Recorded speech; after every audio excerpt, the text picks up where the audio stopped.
Most important बात जो है वो ये है कि हम डर क्यों रहे हैं, आखिर डरना किससे है और वजह क्या है डरने की सच्ची। क्या हम कोरोना की वजह से डर रहे हैं, या फिर हम न्यूज़ के डेटा देख के डर रहे हैं, या कोरोना के डाटाज वगैरह देख के डर रहे हैं, या किसी अदर रीजन से डर रहे हैं। क्या सब लोग डर रहे हैं इसलिए हम डर रहे हैं, या फिर हमारी कोई वजह है डरने की। बेसिकली इस डर का जो मेन रीजन है ना वो ये है इनकम्प्लीट नॉलेज और इन्फॉर्मेशन। अगर हमारे पास जो इन्फॉर्मेशन और नॉलेज है वो सही हो और कंप्लीट हो तो हो सकता है कि हम कम डरें, और हो सकता है हम डरे भी नहीं। अगर हम बात करें करंट सिचुएशन की तो near about 2.5 lakh case detect हो चुके हैं और इनमें से अप्रोक्सीमेटली 7,000 की डेथ हो चुकी है और अभी तक 46 लाख टेस्ट हो चुके हैं। अब इन टेस्ट रेशो का बहुत ही ज़्यादा रोल है अपने इस डर के अंदर। तो आखिर इसका क्या फंडा है, क्या रोल है, इसके बारे में जानते हैं।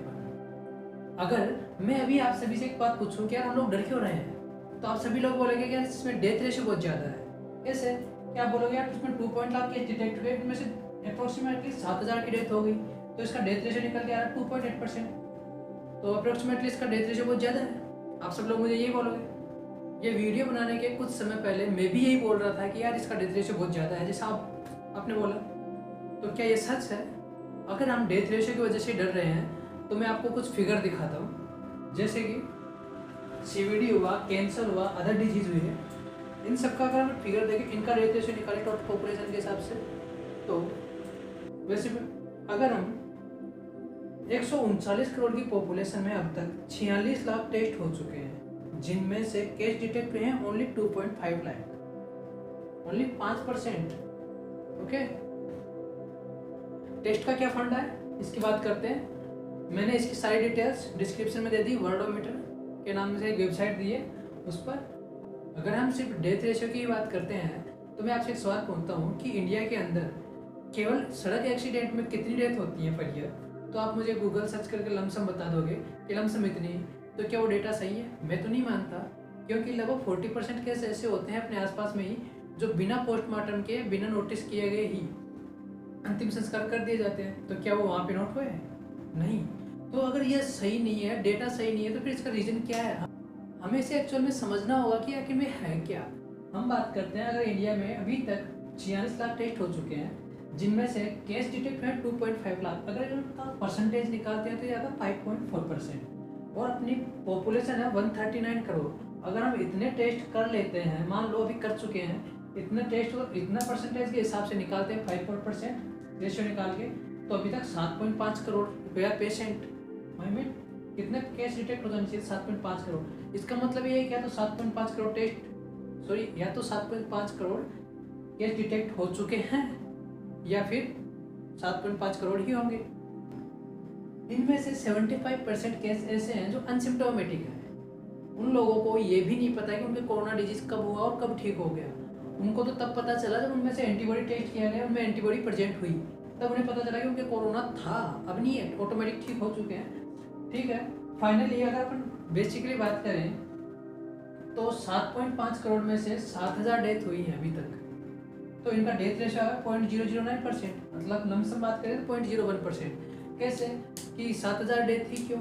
वो इसलिए है कि अगर सीरियस कंडीशन होती है, क्रिटिकल कंडीशन होती, तो उसको हॉस्पिटलाइज किया जाता, और जो हॉस्पिटलाइज किया हो जाता तो वो डाटाज में आता। अब डाटाज में नहीं है और अदर नहीं है, तो इससे ज़्यादा होने के चांस, इससे कम होने के चांस है डेथ रेशो, लेकिन इससे ज़्यादा होने के नहीं है। क्योंकि इससे कम इसलिए हो सकते हैं किसी ना किसी रीजन से उसमें उसकी डेथ होनी थी, लेकिन उसमें कोरोना डिटेक्ट हुआ तो उसको भी इसी में काउंट कर लिया गया। अगर हम रेशियो की बात करें तो यहाँ पर जो डेथ रेशियो है 0.009% या 0.01% है, ये बहुत कम है अदर्स की तुलना में। अदर्स क्या है? जैसे रोड एक्सीडेंट हो गया, टोबैको से डेथ हो रही है और पॉल्यूशन की वजह से डेथ हो रही है, इन सब की तुलना में डेथ रेशियो बहुत कम है।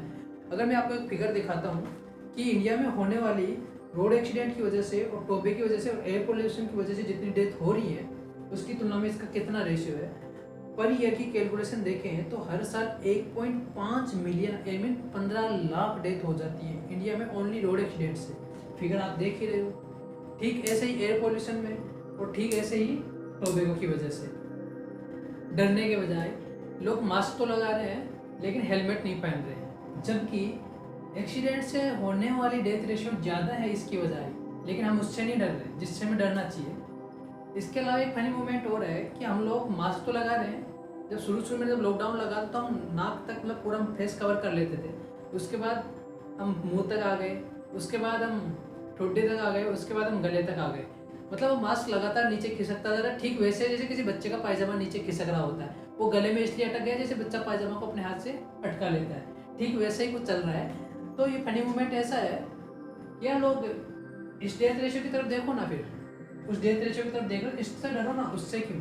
जब हम इससे नहीं डरते तो इस डेथ रेशियो तो बहुत कम है।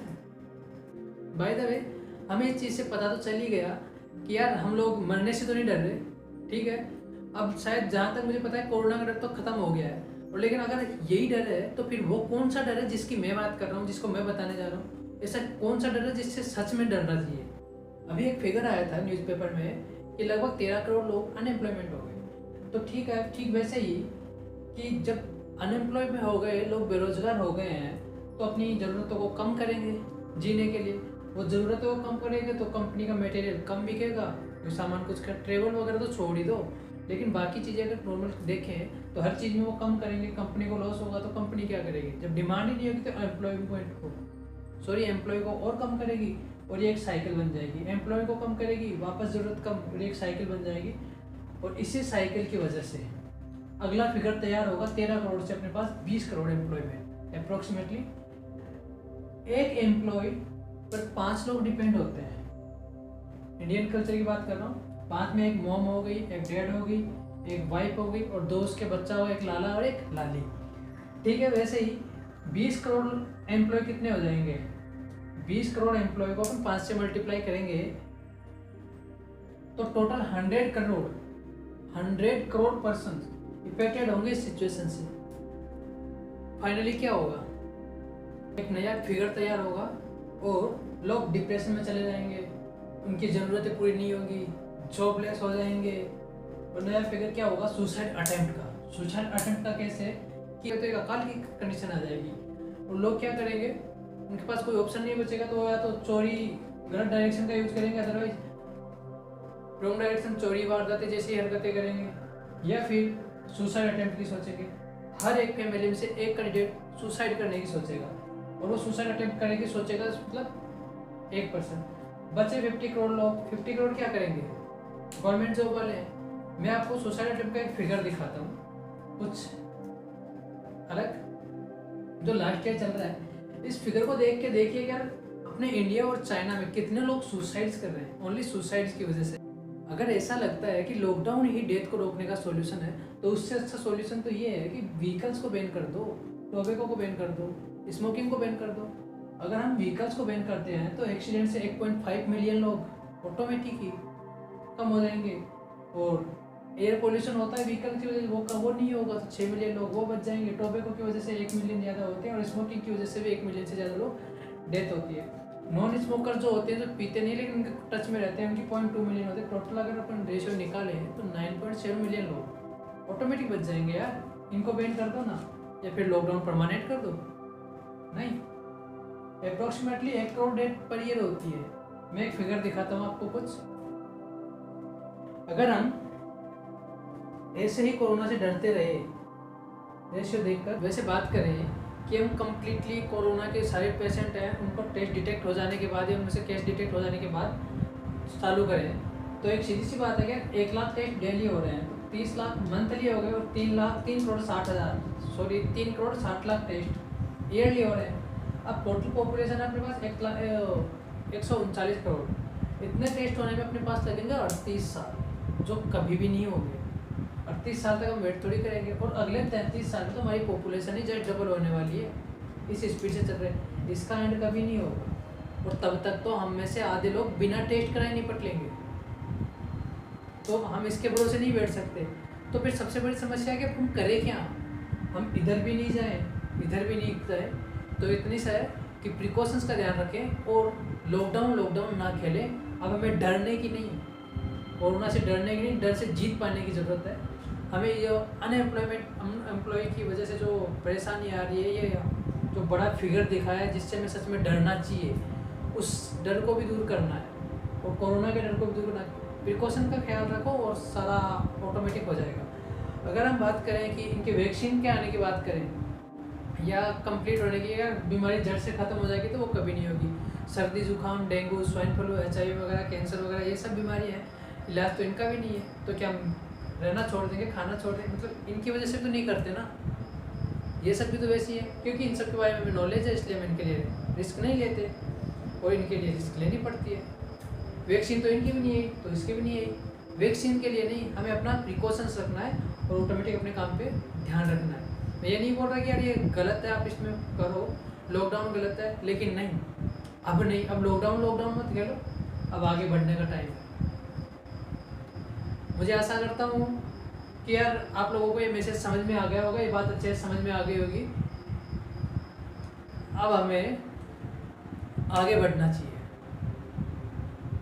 अगर आपको ये डिटेल अच्छी लगी है, वीडियो अच्छा लगा हो, तो उसको शेयर करें, और जो भी कोई मिस्टेक लग रहा है, आपको कोई डाउट हो, कोई क्वेश्चन हो, तो कमेंट बॉक्स में ज़रूर करें। अपने विचार ज़रूर रखिए। मैंने अपना ओपिनियन दे दिया है और आप भी अपना ओपिनियन ज़रूर दीजिए।